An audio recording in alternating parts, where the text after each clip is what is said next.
तो तुमच्या फोनवर तुम्ही इकडे येऊन कराय तो तुमच्या फोनवर तुम्ही इकडे येऊन कराय खरं तर नाट्यप्रयोग सुरू असताना सर्वत्र शांतता आणि एकाग्रतेची गरज असते. त्यासाठी मोबाईल फोन सायलेंटवर ठेवा. फोनवर बोलू नका. लहान बाळ रडत असेल तर त्यांना घेऊन बाहेर जा. अशा प्रकारच्या सूचना नाट्यप्रयोग सुरू होण्यापूर्वी दिल्या जातात. मात्र अनेकदा प्रेक्षकांकडून सूचनांकडे दुर्लक्ष केलं जातं. सविता दामोदर परांजपे या मराठी नाटकाचा प्रयोग सुरू असताना असंच काहीसं घडलं असून प्रसिद्ध अभिनेता आस्ताद काळेने नाटक थांबवून संबंधित प्रेक्षकाला खडे बोल सुनावले आहेत. हा व्हिडिओ सोशल मीडियावर तुफान व्हायरल झाला आणि प्रेक्षकांनी विविध कमेंट्सही केल्या. आता या संपूर्ण प्रकरणावर आस्ताद काळेने व्हिडिओ शेअर करत आपलं परखड मत मांडलंय. नमस्कार. मी काल रात्री फेसबुकला म्हटलं होतं काही खुलासा करायचा आहे, तर त्यासाठी तुमच्याशी बोलायला तुम्हाला भेटायला आलो आहे. आत्ता गेल्या 2-3 दिवसात जो माझा एक व्हिडिओ नाटकाच्या प्रयोगातला प्रसिद्ध केला गेला आहे, प्रसारित केला गेला आहे, त्याच्याविषयी काही खुलासे करायचे आणि काही गोष्टी लक्षात आणून द्यायच्यात. सर्वप्रथम त्या व्हिडिओच्या खालती जे कॅप्शन आहे की प्रेक्षक मोबाईलवर बोलत असताना आस्ताद काळेचा काय संयम सुटला का, त्याला राग अनावर झाला, जे काही. तर सर्वप्रथम सगळ्यात मोठा खुलासा असा की तो प्रेक्षक मोबाईलवर बोलत होता म्हणजे नेमकं काय घडलं होतं हे अनेक व्हिडिओ पाहणाऱ्यांना माहिती नाही आहे. आपण जेव्हा एखादं रील किंवा एखादा व्हिडिओ आपल्या फोनवर स्पीकर फोन ऑन ठेवून बघतो तेव्हा जेवढा मोठा आवाज येतो ना तेवढा मोठा आवाज झाला होता. आता तो फोनवर स्पीकर ऑन करून बोलत होता का रील बघत होता का फोन कानाला लावल्यावरही त्याच्या फोनमधनं एवढा मोठा आवाज येतो हे मला माहिती नाही, पण इतका मोठा आवाज तिथे आलेला होता. हा पहिला खुलासा मी करू इच्छितो. दुसरी गोष्ट म्हणजे आम्ही माणसंच आहोत. तुमच्यासमोर स्टेजवर कला सादर करणारा एखादा नर्तक नर्तकी नट नटी गायक गायिका जे लाईव्ह परफॉर्म करत आहेत तुमच्यासमोर तीही माणसंच आहेत. त्यांना मदत करणारी बॅकस्टेजवरची मंडळी, त्यांचे दिग्दर्शक, त्यांचे सहवादक हीही माणसंच आहेत. तिकीटं विकणारीही माणसं आहेत. तिकीटं विकत घेऊन कला बघायला, कला सादरीकरण बघायला येणारी ही तुम्ही माणसंच आहात. आपण माणसं आहोत. आपल्या प्रत्येकाच्या आयुष्यात खूप व्यवधान आहेत. आपल्या डोक्याला खूप विवंचना आहेत, खूप त्रास आहेत, खूप आनंदाचे प्रसंगही आहेत, अनेक गोष्टी आहेत. आता गंमत अशी आहे की तुमच्यासमोर एक जिवंत माणूस उभा राहून किंवा उभी राहून त्याची किंवा तिची कला सादर करतोय किंवा करते, तर ह्याची कदर असली पाहिजे असं माझं तरी मत आहे.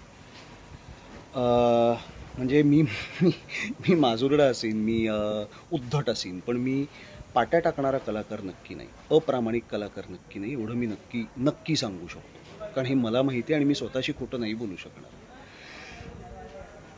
आमची जबाबदारी काय, आमचं काम काय, तर आमच्या आयुष्यात जे काही घडत असेल, वैयक्तिक आयुष्यात जे काही चांगलं वाईट त्रासदायक आनंददायी दुःखद, ते सगळं बाजूला ठेवून ते ठरलेले 2 सव्वा 2 अडीच तास त्या रंगभूमीवर उभं राहून तुमची मनापासून करमणूक करणं, प्रामाणिकपणे काम करून तुमची करमणूक करणं, हे आमचं काम आहे. ती माझी जबाबदारी.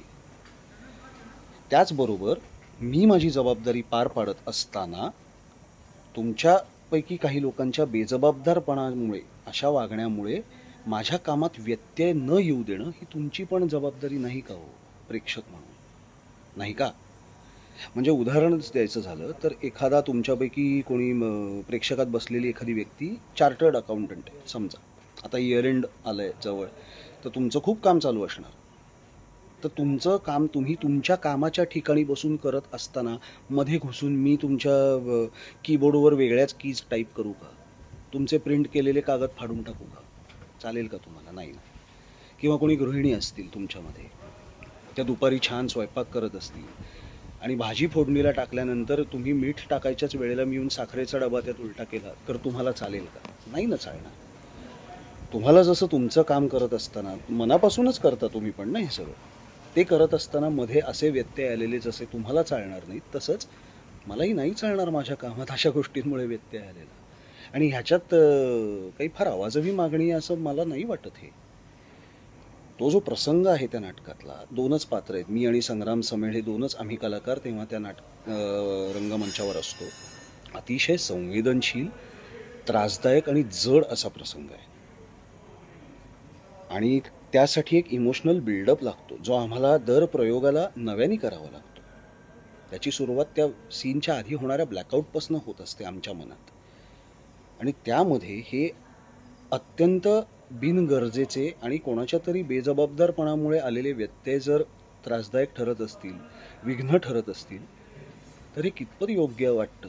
आणि त्यामध्ये नाही म्हणजे कलाकारांची चूक असते असं म्हणणारेही काही लोक आहेत कमेंट्समध्ये. ठीक आहे, माझी चूक असेल, पण तुमचीही चूक आहे प्रेक्षक म्हणून, हे कुठेतरी मान्य करायला हवं.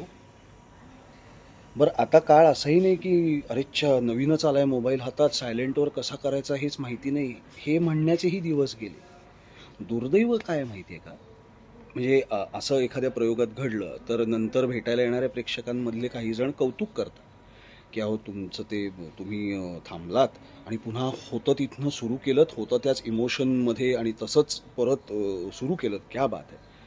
तेव्हा मला त्यांना आता सांगावं असं वाटतं की अहो हे दुर्दैवी आहे की आम्हाला ह्याचीसुद्धा आता सवय करून घ्यावी लागली आहे, सवय झाली आहे की असा व्यत्यय येणारच आहे आणि आम्हाला ते स्विच ऑफ करायचं आहे स्वतःला नाटकातनं आणि पुन्हा स्विच ऑन करून होतो तिथनं कंटिन्यू करायचं आहे. आणि हे फार दुर्दैवी आहे हो.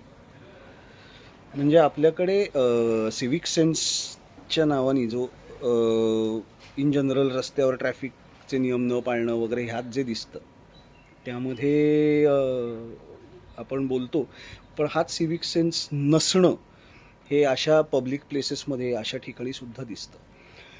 शेवटी एवढंच सांगेन की तुम्ही तिकिटाचे पैसे काढून आमचं नाटक बघायला येता त्याबद्दल आभारी आहोतच, प्रश्नच नाही, आभारीच आहोत त्यासाठी. पण तुम्ही तिकिटाचे पैसे दिले ह्याचा अर्थ तुम्ही आमचं आयुष्य विकत घेतलेलं नसतं.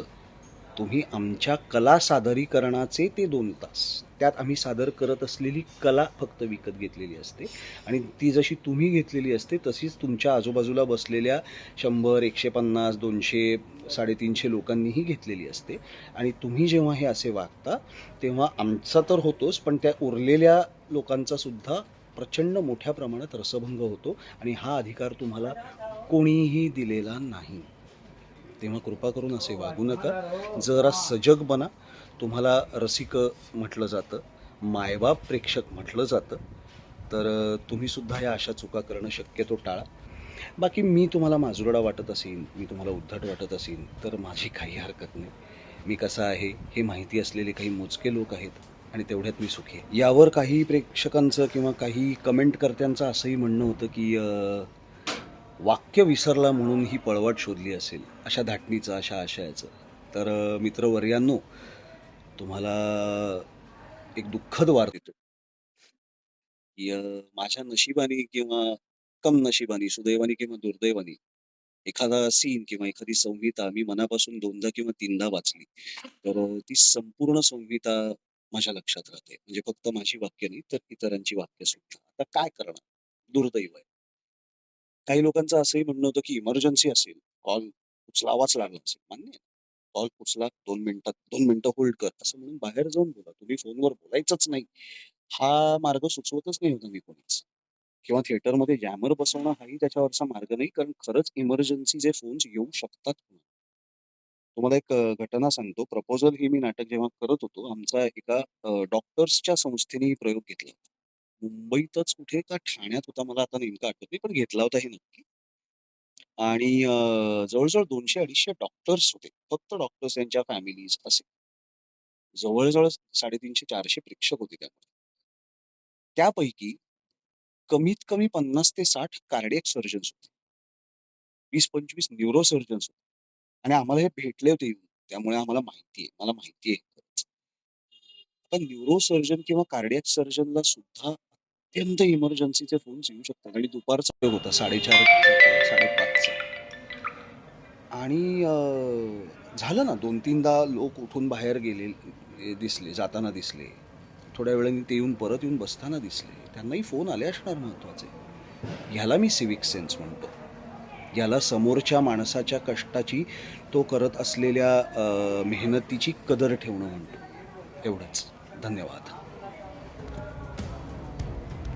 हा व्हिडिओ तुम्हाला कसा वाटला आणि आस्ताद काळेच्या प्रकरणावर तुम्हाला काय वाटतं हे आम्हाला कमेंट करून नक्की कळवा. आणि मनोरंजन क्षेत्रातील महत्त्वाच्या घडामोडी जाणून घेण्यासाठी लोकमत फिल्मीला सबस्क्राईब करायला विसरू नका. पाहत रहा लोकमत फिल्मी.